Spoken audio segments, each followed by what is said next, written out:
Selamat sore. Saya ingin menyampaikan sesuatu yang mungkin berguna bagi kita semua. 4 hari yang lalu, saya bertemu dengan 11 orang berpakaian seragam. Siapa mereka? Mereka adalah pengurus himpunan pengusaha peternakan sapi dan kerbau di Provinsi NTT. Mereka bertemu dengan saya untuk berbicara tentang peluang pengembangan ternak di Kabupaten Kupang dan sekitarnya. Akhirnya saya senang dan saya cerita tentang tahun 2015. Kabupaten Kupang kebetulan diminta dari Bappenas untuk menyusun suatu desain induk pengembangan percepatan pembangunan Kabupaten Kupang menggunakan komoditi apa yang menonjol. Nah, saya waktu itu, saya pikir mau tidak mau saya harus pilih sapi. Karena saya tahu sapi bisa kita punya kembangkan dengan baik, bisa jual untuk kasih sekolah anak, bangun rumah, bikin apa saja, uang banyak. Lalu kemudian setelah saya buat proposal itu, ya di antara semua kabupaten dan kota, 10 terpilih. Karena desainnya bagus, rencananya bagus, maka 10 dipilih. Setelah diberikan ya pemaparan, ternyata 3 diantaranya termasuk Kabupaten Kupang bagus. Nah, Kabupaten Kupang punya ternyata mendapat simpati luar biasa.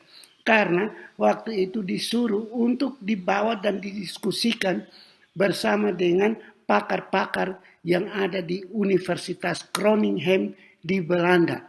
Isi saya sebagai ketua tim, karena waktu itu saya tidak punya kesempatan pergi, membawa orang Bapeda, orang peternakan dari Kabupaten Kupang, juga bersama staf dari pemerintah provinsi, dan juga mereka harapkan agar ada ahli peternakan dari Universitas Negeri, maka Pak Martin Mulik dari Undana ikut. Mereka 3 minggu lebih di sana. Dan ternyata mereka senang sekali karena desain yang saya buat begitu detail dan begitu alurnya begitu bagus. Sehingga mereka waktu isi saya kembali mereka telepon dengan isi saya yang dari sana. Apakah program itu sudah dijalankan? Bilang tidak. Karena apa? Pemerintah tidak punya cukup dana untuk kembangkan. Tapi tidak ada juga pengusaha untuk membiayai program itu. Mubasir rencana yang baik. Nah sekarang saya senang karena apa? Program ini menurut pengurus HP2SK ini, Menteri baru-baru sudah panggil mereka. Bagaimana bikin rencana yang baik kita kembangkan supaya kita mulai sudah karena kemiskinan harus dicabut. Tapi juga makan siang bergizi gratis harus dilaksanakan, butuh daging, butuh susu. Nah kebetulan waktu yang saya buat, begitu rencana yang baik. Saya buat ada tiga zona pengembangan ternak. Yaitu zona A itu pasar. Tiap hari pasar dibuka, orang bawa sapi di situ, pemerintah beli. Yang sudah cukup untuk dibunuh di RPH yang dibangun di situ. Tidak boleh ekspor sapi keluar, jangan kita rugi.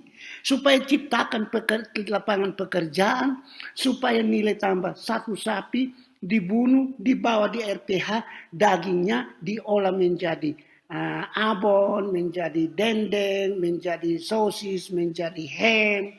Lalu kulitnya menjadi tas, menjadi jaket, ikat pinggang, sandal, dan sebagainya. Kulitnya jadi makanan anjing, tapi juga untuk industri kesehatan dan kegunaan lain. Lalu kotorannya jadi kompos, jadi pupuk, dan sebagainya. Jadi lalu sapi di situ yang kebetulan betina produktif yang biasa dong jual, kita pilih. Yang kelihatan masuk bibit unggul, nanti ditaruh di palang sementara, jumlahnya cukup, dibawa kembali sebagai bantuan kepada kelompok-kelompok tani. Atau dikirim di zona C-nya. Karena zona C itu adalah zona pengembangan jumlah sapi sebanyak-banyaknya, sapi untuk kebutuhan susu, untuk kebutuhan daging dan sebagainya. Nah, sedangkan sapi yang tidak bermutu yang kita tangkap situ ada yang dikirim dikirim ke zona B. Karena zona B adalah zona yang tugas utamanya ialah merekayasa sapi-sapi potongan tidak berkualitas karena pendek dan kerdil supaya mungkin 1-2 tahun dia sudah berubah menjadi sapi yang tergolong yang bermutu, yang berkualitas. Nah, lalu kemudian sapi betina itu dibunuh hanya saat dia sudah tua dan tidak produktif lagi untuk menyelamatkan ternak. Jadi pemerintah menggunakan mekanisme pengelolaan antara zona A, B, dan C, dan semua zona ini dikelola di lahan masyarakat paling kurang 100 hektar. Tidak boleh beli lahan masyarakat, kerjasama dengan masyarakat, mereka libatkan masyarakat dalam pengembangan ternak ini. Lalu tiap zona itu mempunyai jaringan hubungan timbal balik dan terus menerus dengan kelompok peternak yang kita akan kembangkan, yang kita bentuk di setiap RT RW atau dusun. Jangan tingkat desa karena desanya luas di kampung-kampung. Lalu kelompok-kelompok di sana kita buat apakah 50 hektar paling kurang atau juga 100 hektar bergantung dari lahan tersedia dan kemauan masyarakat untuk membantu.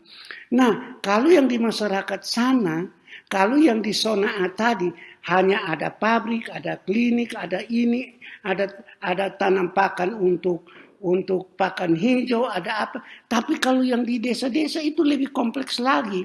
Semacam satu rumah besar bagi per kamar-kamar. Ada kamar untuk tanam bawang, tanam sayur, tanam jagung. Tapi ada juga, bukan lahan berpindah, tidak ada di sana.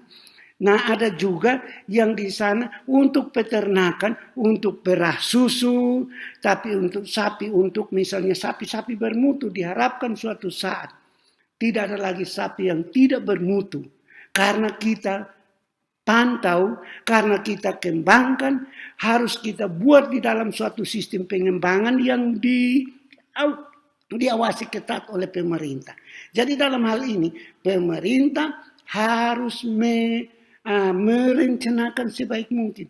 Dan terima kasih karena saya dipercaya untuk menyusun kembali ini, untuk dibawa di presentasi. Kalau ini baik, saya harapkan, karena mereka juga sudah berbicara dengan calon bupati kita, Yoslede, dan kebetulan saya diminta untuk merancang ini, saya pikir bahwa kita akan bekerja sama. Atau misalnya saja, kalau bukan paket Gemo yang menang, paket mana saja, kalau tetap dipercaya, saya akan turut membantu mengembangkan usaha besar, supaya kita keluar dari ketinggalan kita. Saya ingat, tadi saya baru berbicara tentang peluang pengembangan peternakan yang diatur oleh pemerintah. Pemerintah kabupaten mengelola suatu sistem kerja pengembangan sapi untuk memperkuat ekonomi rumah tangga, untuk juga mengontrol kualitas sapi dari sapi yang potongan namanya sapi tapi potongan kambing menjadi sapi yang tinggi besar yang berkualitas agar mendatangkan pendapatan yang layak. Nah, sistem kerja sudah saya sampaikan. Di tingkat kabupaten ada 3 zona. Zona pasar, zona itu zona A. Zona kedua ada zona penerapan teknologi untuk meningkatkan kualitas sapi yang mutunya rendah menjadi tinggi. Dan yang ketiga adalah zona pembibitan, pengembangan, penggemukan, itu di zona C, untuk mengembangkan sapi berkualitas sebanyak-banyaknya, untuk memenuhi pasar bagi sapi jantan untuk dibunuh, untuk bunuh sapi-sapi yang tidak diekspor keluar. Program ini tidak pernah menginginkan ekspor keluar, tapi dibunuh supaya menambah nilai tambah, satu sapi, dia punya daging diolah di pabrik, dia pun tulang diolah, dia pun kulit diolah, lalu kemudian, tapi di zona C ini juga sapi-sapi betina untuk perah, untuk berkembang biak sebanyak-banyaknya, supaya dari zona yang ketiga ini, zona D, C ini, nanti kemudian kita kirim ke kampung-kampung, kirim ke desa, kirim ke wilayah di mana kita punya kelompok peternakan dibentuk per wilayah dusun, wilayahnya besar. Nah, tapi semua wilayah dusun, karena apa? Di sana tiap dusun ada sekolah. Di setiap dusun ada rumah tangga yang perlu dia punya pendapatan keluarga meningkat. Di sana ada sekolah di mana anak tiap hari pesta, makan dan minum, gratis, bergizi. Akan kita kembangkan ke sana. Nah, satu lokasi di setiap dusun. Bahkan kalau ada RT dia mampu mau mengembangkan sendiri, silakan. Tapi nanti kita kontrol supaya apa? Pemerintah memberikan bantuan sapi unggul, sapi bibit unggul. Pemerintah memberikan bantuan juga misalnya di mana ada kelompok peternakan yang ternak sapi harus dikembangkan.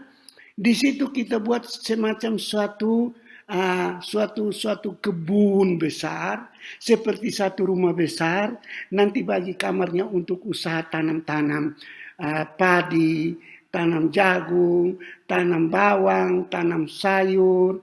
Tapi juga di sana ada untuk ternak yang untuk produksi susu, ada ternak untuk penggemukan, untuk pengembang biakan dan sebagainya. Tapi di sana juga ada kolam-kolam ikan. Nah, yang penting saya sampaikan di sini ialah di mana ada usaha pertanian terpadu, peternakan dan lain-lain. Yang sangat penting ialah harus ada air. Harus ada bendu, harus ada embung-embung. Embung-embung beberapa, embung-embung itu untuk suplai air, supaya tanam sayur, tapi embung-embung itu juga menjadi kolam ikan air tawar. Dan embung-embung seperti itu juga, ya dari embung-embung itu harus melalui proses penyaringan menjadi air minum bersih. Karena saya pernah di luar, saya lihat dong tarik air dari air danau tapi melalui proses penyaringan sehingga kita minum tidak perlu lagi rebus, minum saja bersama burung dengan apa di sana. Nah, tapi ingat, dalam pengembangan ekonomi desa seperti ini perlu manajemen pengelolaan air. Nah, saya tahun yang lalu 2023 bertemu dengan salah satu calon gubernur SPK. Dia juga mempunyai keahlian di sini dan dia juga kami berbicara tentang hal yang sama, bahwa punya niat, punya minat agar di setiap wilayah dusun pengelolaan air minum bukan hanya untuk minum, mandi, tapi harus berdampak bagi kehidupan ekonomi setempat. Nah, ini sangat penting bahwa masyarakat harus mulai bersiap diri. Masyarakat harus mulai berpikir bahwa kita ke depan bantuan besar. Tapi dari kita ada semangat kosonde. Tapi yang lebih penting lagi, ada semangat, ada lahan. Tapi salah pilih pemimpin ke depan, habis kita. Seperti sekarang hujan mau turun, beta petani tapi sama koa tidak tahu, hujan datang sudah lihat tanam bibit sudah tumbuh, maka gagal. Nah, kita juga pemilihan ini, saudara yang tahu, saya tidak mengarahkan kemana, tapi ada peluang besar, bantuan pasti banyak datang dari Pak Prabowo. Siaplah dirimu, pasti ada lahan, pasti ada niat, tapi ingat, tadi sapi juga harus dikembangkan dalam suatu rencana pengelolaan yang bagus. Tapi ingat, lahan yang dikelola berkaitan juga dengan pengelolaan air. Berpikir sendiri, memutuskan. Tuhan berkati. Terima kasih. Shalom.